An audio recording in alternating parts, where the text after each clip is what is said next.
দাবিতে যারা আন্দোলন করছেন তাদেরকে ইতিমধ্যে এখান থেকে সরিয়ে দেওয়া হয়েছে, তবে তারা আশপাশের এলাকাগুলোতে ছড়িয়ে আছেন এবং এরপরে আবারও যেন না আসতে পারে। আমার পেছনে দেখতে পাচ্ছেন আইনশৃঙ্খলা রক্ষাকারী বাহিনীর সদস্যরা রয়েছেন, বিজিবি সদস্যদের উপস্থিতি কিন্তু এখানে রয়েছে, এবং পাশাপাশি পুলিশ সদস্য, এপিবিএনের সদস্য যারা, তাদের উপস্থিতি কিন্তু এখানে রয়েছে।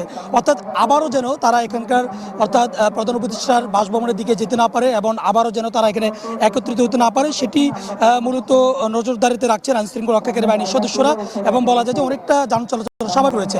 এবং আপনি জানেন যে গতকাল রাত থেকে ইনকিলাব মঞ্চের যারা রয়েছেন শহীদ ওসমান হাদি হত্যার বিচারের দাবিতে তাদের একটি বিক্ষোভ আন্দোলন চলছিল, তারই অংশ হিসেবে তাদের যে বিক্ষোভটি সেটি কিন্তু এখন পর্যন্ত চলমান রয়েছে। এবং ইন্টারকন্টিনেন্টালের সামনে ইনকিলাব মঞ্চের যে সদস্যরা তাদের উপস্থিতি রয়েছে এবং তারা বলছেন যে যতক্ষণ পর্যন্ত না, অর্থাৎ তাদের যে দাবি যে জাতিসংঘের তত্ত্বাবধানে শরীফ ওসমান হাদি হত্যার বিচার যে তদন্তের ভার সেটি যেন জাতিসংঘকে দেওয়া হয়, সেই দাবিতে তারা যে আন্দোলনটি করছেন সেই আন্দোলনটি কিন্তু এখন পর্যন্ত চলমান রয়েছে।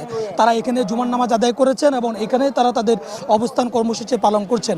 তারা বলছেন যে তাদের উপরে কোনো হামলা হলে কিংবা তাদেরকে সরিয়ে দেওয়ার চেষ্টা করলে তারা আরও কঠোরতর কর্মসূচি তারা এখান থেকে দিবেন, সেটি তারা বলছেন। এবং তারা এখানে তাদের নেতৃবৃন্দ যারা রয়েছেন ইনকিলাব মঞ্চের, তারা তাদের বক্তব্যগুলো দিচ্ছেন। এবং তারই প্রেক্ষিতে ইন্টারকন্টিনেন্টালের সামনের যে সড়কটি প্রধান উপদেষ্টার বাসভবনের দিকে গিয়েছে, অর্থাৎ মিন্টু রোড কেন্দ্রিক, সেটি কিন্তু বন্ধ রয়েছে এবং সেই সড়কটি দিয়ে যান চলাচল বন্ধ রয়েছে। তবে বাংলা মোটর থেকে শাহবাগগামী যে সড়কটি, সেই সড়কটি এখন যান চলাচল স্বাভাবিক রয়েছে। এবং নবম পে স্কেলের দাবিতে যারা আন্দোলন করছেন সকাল 9টার পর থেকে, তাদেরকে কিন্তু আইনশৃঙ্খলা রক্ষাকারী বাহিনীর সদস্যরা তাদেরকে সরিয়ে দিয়েছেন। এবং বলা যায় যে এখন সড়কে তাদের কোনো অবস্থান নেই, তবে অলিগুলিতে, অর্থাৎ মেইন সড়ক থেকে যে সমস্ত অলিগুলি রয়েছে সেই সড়কগুলিতে তাদের অবস্থান কিন্তু রয়েছে। এবং সেই সড়কগুলোর মুখে, অর্থাৎ সম্মুখভাগে আইনশৃঙ্খলা রক্ষাকারী বাহিনীর সদস্যদের উপস্থিতি কিন্তু রয়েছে।